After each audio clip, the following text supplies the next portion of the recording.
Well, folks, in today's video, we're going to be unboxing an entire Shinkansen set I picked up on eBay. I've been looking to get one of these for quite a while now, but they tend to be on the pricier side.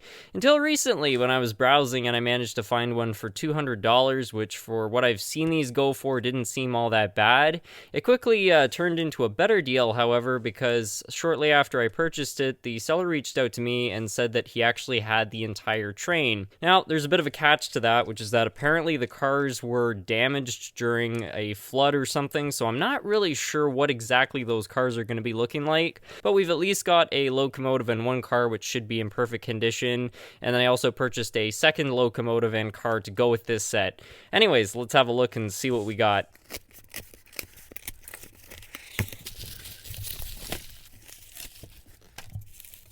Here everything is. I believe that this right here is the locomotive and single car, and these are the three cars in various conditions. We'll start with the locomotive first.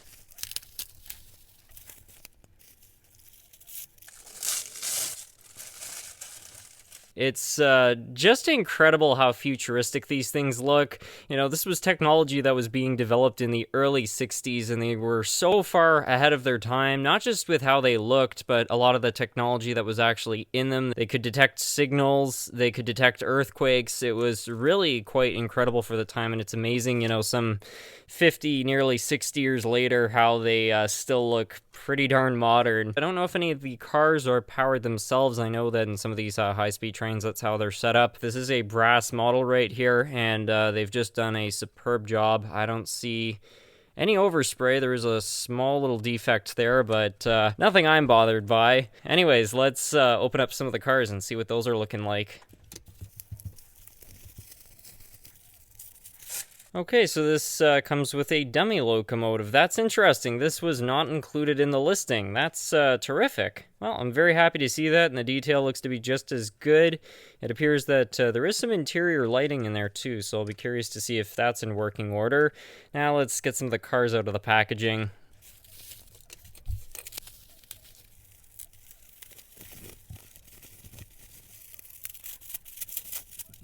So here it is, and you know, I've got to say that right off the bat, you know, I can see a little bit of the damage they were referring to, but it really just looks like this got bumped a little bit. I mean, maybe this could be straightened out, but so far this is not near to as bad as I was expecting. Just a few little dents here and there. I think a lot of people would just call this character, honestly. So there's a little bit of damage on this one as well, but this entire side panel here looks to be pretty much perfect. I really wonder how hard it would be to correct this. The paint still looks almost factory. And just as I suspected, there does seem to be a powered car in the set. I'm not sure if the truck is supposed to be placed like that, but either way, that's good to see. That's definitely going to give this thing better acceleration and traction.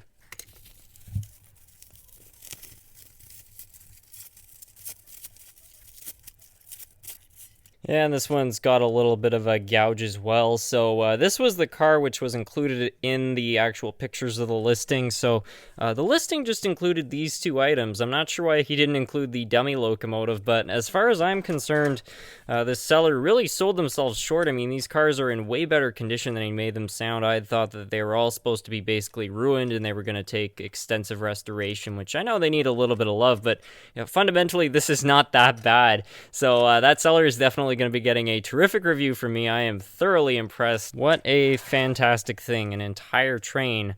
But it's not over yet because I thought I was only getting one locomotive, so I decided to try to find another set, which includes another car and another locomotive, and I have that just off to the side here, so we'll open that up as well.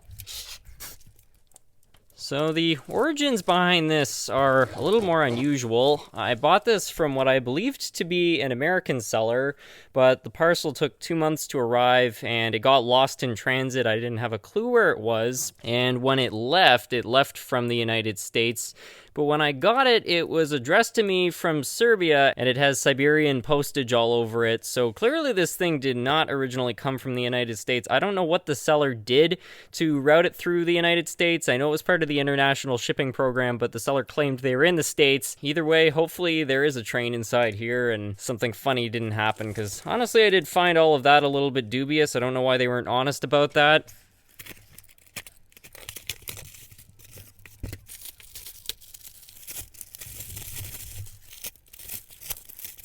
Well, here it is. We've actually got the original box from KTM, so that's nice to see. And it's another one of the cars. So this car is basically in mint condition. It's not a powered model, but I think it should fit in very nicely with the rest of them here.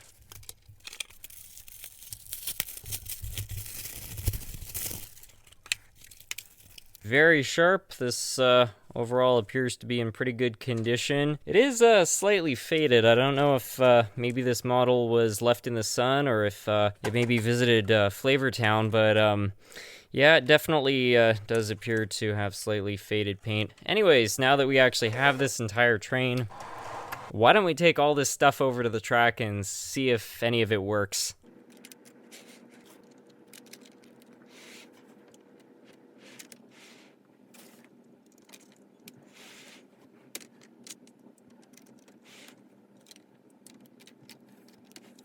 Well, it certainly doesn't look half bad altogether. I've got to say that this dent in particular kind of stands out a little bit more, so I think I'll try to correct that at some point. But for now, we'll see if we can actually run this thing. I have no idea if I got the order of the cars correct, but I just really want to test it out. So let's give it some power and see what it does here. Giving it 12 volts, and that's not so good. We've got kind of highish current draw. Oh. Sounds like one of the motors is trying to run. Yeah, got wheels turning there. This power car doesn't seem to want to go. Let's see if we can remove it. You know something, I'm noticing that the roof on this is a little bit more faded, so maybe this actually was involved in a flood. I don't know. We'll have to open that up and see what's going on. Okay, 2 times the charm. Yeah, that's a little more like it. The motor's really revving quite high. I don't think it's getting full traction, but certainly doesn't look half bad. Check that out.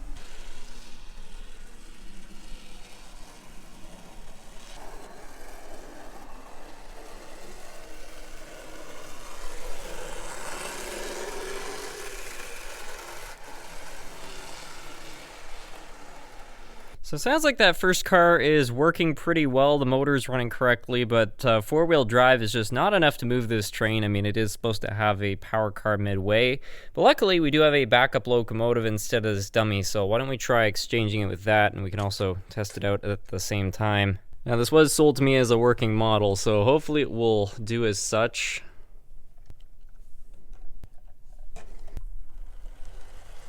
Yeah. That's more like it. This thing is awesome. It's got so much get up and go with the second power car. It's even got directional lighting. You can see it's in red.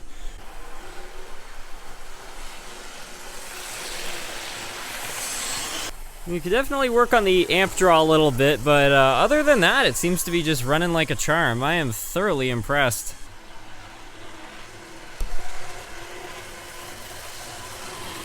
Well, maybe I spoke a bit too soon. This thing was running fine until 30 seconds ago, and now the first power car still seems to be working, but the one on the back, which was making some funny noises, has totally locked up.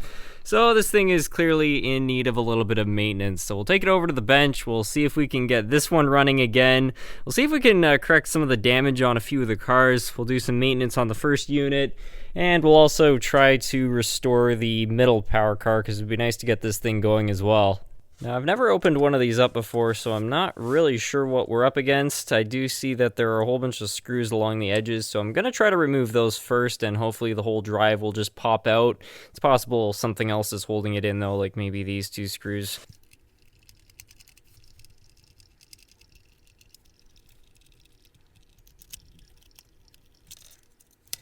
Okay, and here's the whole drive. It's pretty straightforward. We've got a 5-pole motor, which actually looks pretty decent. Very similar to a Rivarossi. Really unique dual lighting system. I quite like that. And then I suspect that this is a diode system here to control the directional lighting. So we'll kind of focus on the motor and see if we can figure out why that's all locked up. Honestly, I think this thing might just need some oil. We'll just try adding a bit of Labelle 102 to the top here. We'll add some to the worm gear. I'm gonna try to get the bottom bearing on the motor. Bunch of oil right in the teeth here. Throw a little bit of grease in here just for good luck. So I guess this thing was really just in desperate need of some oil. You don't see that every day. I find usually when there's a problem like that, it's usually something a little more severe. But I don't think it's the case this time. I'll just clean out the commutator just for the sake of it. The wheels are not horrible, but I will service them anyway as well.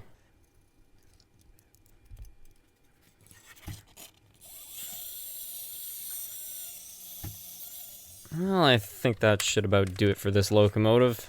Check out the interior lighting system on this. It's really smart, actually. You got a few fingers which make contact with these plates on the locomotive. I guess they added some extra plates just depending on which way the shell is placed for different units. And then that just feeds up to a couple of longer lights. Pretty straightforward, honestly, but it allows you to remove the shell, which I like.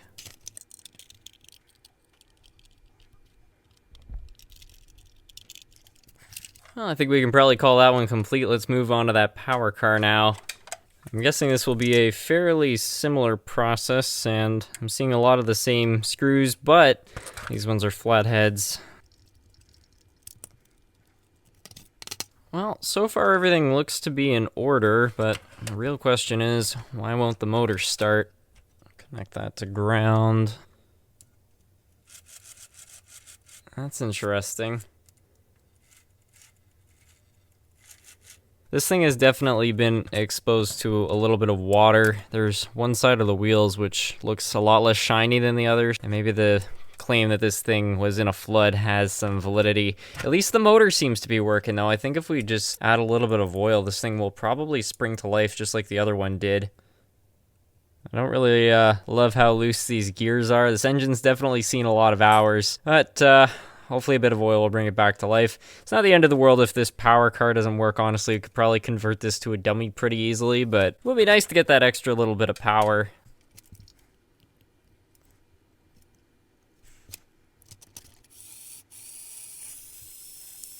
It didn't take too much, did it?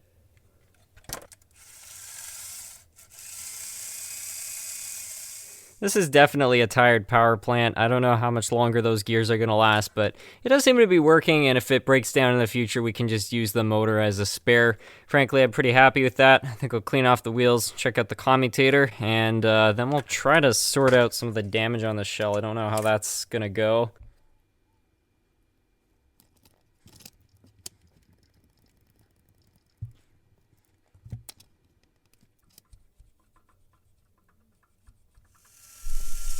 This gearbox is just hilarious. I mean, those gears are just sloshing around so much. Anyways, we'll just kind of clean off the wheels a little bit here. Now, as for the shell, I tried to straighten this out a little bit off camera just by adding a bit of pressure in certain places, and I thought that maybe if I was lucky, it would pop back into place. Doesn't seem to quite be the case. I mean, the main problem is that this is no longer where it should be, and it's mostly because you can see there's a bit of a ripple in the metal here, and there's some kind of an adhesive which is supposed to hold these together, and that's failed because of just how bent everything is. I probably could get some tools in here and try to straighten this out, but I'm kind of worried I'm going to end up making it worse. So I'm going to leave this one up to all of you. What do you think I should do to repair this? Because I'm not as experienced with fixing this sort of stuff, and there's probably a method to do this right, and given how nice these cars are, I think that that's what I'd like to do. So let me know in the comments if you have any suggestions for this, and I'll be sure to keep my eyes out for those.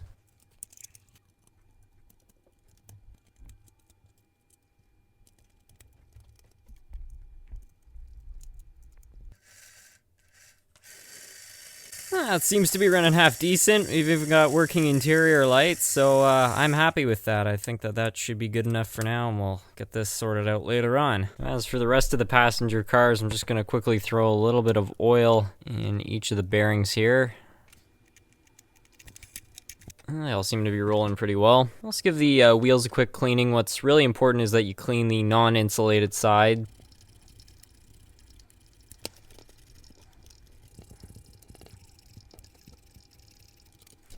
And finally, here's the powered unit. This thing was running fine. It wasn't making any weird sounds, so I'm not too concerned, but we'll give it a bit of oil anyway, just to be sure. Let's look at how much straighter the gears on this power cab are compared to the other ones. It really just goes to show you how metal on metal lasts quite a bit longer than plastic on metal. I mean, plastic gears can work fine. I just find when you mix metal and plastic gears, that's where you can start to have funny stuff like that happen. To be fair, it could also be this engine just doesn't have as many hours on it, but yeah, it's quite a remarkable difference just how much more snug they are. Just before the train gets put back together, I just want to quickly test all this stuff out and make sure that it's actually working correctly. Yeah, that seems pretty good so far. Yeah, that runs surprisingly well even with those gears. Let's test it out in the other direction now. As far as I'm concerned, that's totally acceptable. And now we'll see how well this thing works.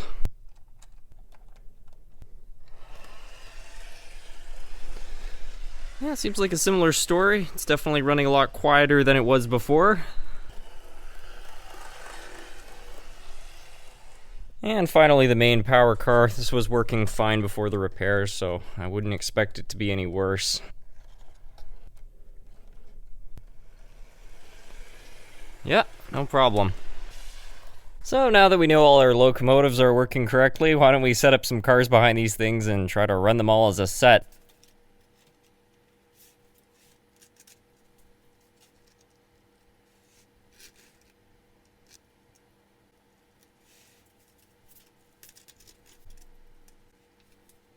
Not too shabby a train, eh? I'm really happy with how this thing looks now that we've got all the cars together. I know the cosmetics are still a little bit rough in places, but I was able to get part of this dent out, which is good. It was kind of bothering me, so now it's just a little less rough, and hopefully with some advice from some of you out there, I'll be able to fix the rest of this and really make this whole thing look fantastic. Anyways, let's try to run this thing now. Look at that.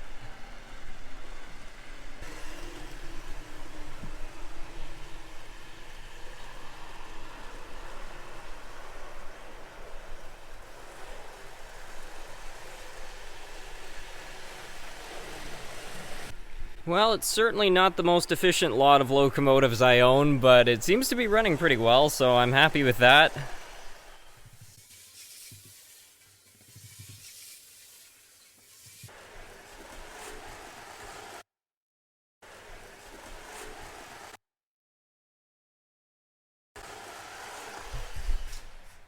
That was strange. I thought the cars just disconnected, but you can see the coupler is completely gone, so it dropped it somewhere down the line. Oh well, hopefully that won't be too difficult to get back on. I luckily was able to locate the screw and spring. I'm really surprised both those are gone. I'm also happy that they didn't derail the train when they came off. I'm kind of surprised that this stuff going under the wheels wouldn't mess everything up. Alright, well I got the car reinstalled here, and I also just decided to go through the rest of the train and just check the rest of the couplings so that doesn't happen again, and wouldn't you know it, there were 2 more loose ones on this car, so I'm glad that I did that. Now, let's just run this thing around and have some fun with it.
Well, folks, that's going to be it for today's video. I hope you all enjoyed. I certainly enjoyed working on this thing, and I'm very happy with how it's running. I really just can't believe how fast it can go. I mean, I'm only running it at half power right now, and it's just zipping around the layout. Kind of makes the guy wonder if maybe the damage done to those cars wasn't from a moving accident, and maybe was in fact from it rolling off a table at some point. I don't really know, but either way, I'm just happy to have the whole thing running as a set. And hopefully with a little bit more work, it will be better once we get all the cosmetic details sorted out. But until then, I just want to thank you all so much for watching.